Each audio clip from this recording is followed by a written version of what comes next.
अस्सलाम वालेकुम and welcome back to मराकस्तानी फैमिली चैनल। आई होप कि आप सब ठीक ठाक हैं, खैरियत से हैं, सेफ़ है। Most of you might already know by now that मैं पाकिस्तानी नहीं हूँ, but I consider Pakistan as my second country and Karachi as my own city. And before I start the video I want to clarify something. मैं अपनी videos में अपना ज़ाती opinion देती हूँ और ज़रूरी नहीं है कि हर कोई मेरे साथ एग्री करे, कुछ लोग डिसएग्री भी करेंगे। तो जिसको पोलाइटली अपना पॉइंट ऑफ व्यू कमेंट्स में शेयर करना है, मोस्ट वेलकम। तो जैसे कि आपको पता है कि कराची की आजकल क्या हालात है और आवाम को बहुत गुस्सा आ रहा है और उनका गुस्सा बिल्कुल जायज़ है, लेकिन आवाम को किस पे गुस्सा करना चाहिए और किसको ब्लेम देना चाहिए, सवाल ये है। सोशल मीडिया पे कुछ वीडियोस सर्कुलेट हो रही हैं जो मैं आप लोग के साथ शेयर करना चाहूँगी। हालांकि मुझे पता है कि ये सब लोग की सोच नहीं है, ये सिर्फ कुछ लोग हैं जो इस तरह सोच रहे हैं।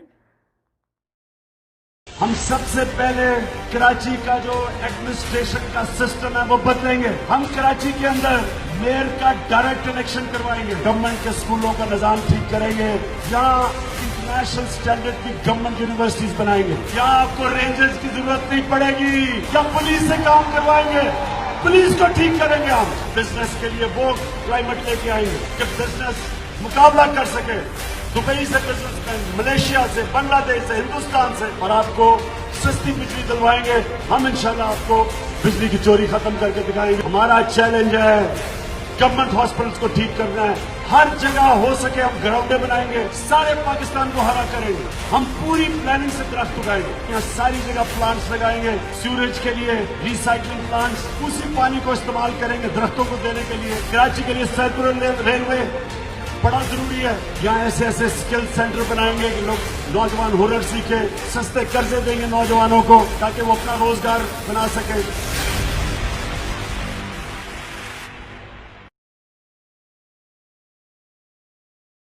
इनको रुलाऊंगा मैं, इनको तकलीफ पहुंचेगी, मैं पहुंचाऊंगा तकलीफ इनको। ये देखो पूरा हुआ जो ख्वाब था कब तक।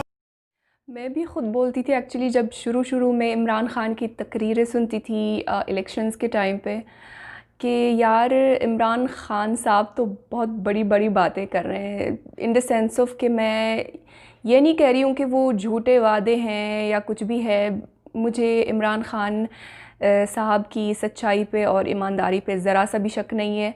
वो उनका जोश था, जज्बा था, उनकी बस चले तो वो क्या क्या ना करे पाकिस्तान के लिए। वो उनको वाकई वो सारी चीज़ें करनी है पाकिस्तान के लिए जो वो कह रहे हैं। लेकिन क्या है कि शायद शुरू में उनको अंदाज़ा नहीं था कि एक्चुअली किस हद तक पाकिस्तान पिछले गवर्नमेंट्स के हाथों बर्बाद हो चुका है और कितना उनके लिए ये सब करना मुश्किल होगा। मे बी वो सारी चीज़ें रियलिटी में इम्प्लीमेंट करना इतना मुश्किल होगा, ये वो ख़ुद एक्सपेक्ट नहीं कर रहे थे। उनको अंदाज़ा नहीं था कि वो वाकई मुश्किल होगा ये सब करना और उसके लिए टाइम चाहिए होगा। तो इंशाल्लाह कप्तान का ख्वाब पूरा होगा इंशाल्लाह ताला, अगर अल्लाह ने चाहा तो। बस आप उनको टाइम तो दे, कप्तान को अपना ख्वाब को पूरे करने के लिए टाइम दे। और आई होप नेक्स्ट टाइम जब कराची जाऊँ तो वहाँ के हालात कुछ बेहतर हों, और जिन लोगों के घर बर्बाद हुए हैं बारिश की वजह से, अल्लाह ताला उनकी मदद करने के लिए दूसरे बंदों की तस्खीर करें। और जिन्होंने पाकिस्तान का, कराची का हराम पैसा खाया है, अल्लाह उनसे पूछे। और बस यही मेरी दुआ है और कप्तान का ख्वाब पूरा हो जाए, हम सब का उम्मीद है। और बस मिलते हैं इंशाल्लाह नेक्स्ट वीडियो में। टिल देन अपना बहुत ख्याल रखिएगा। फ़ी अमानिल्लाह।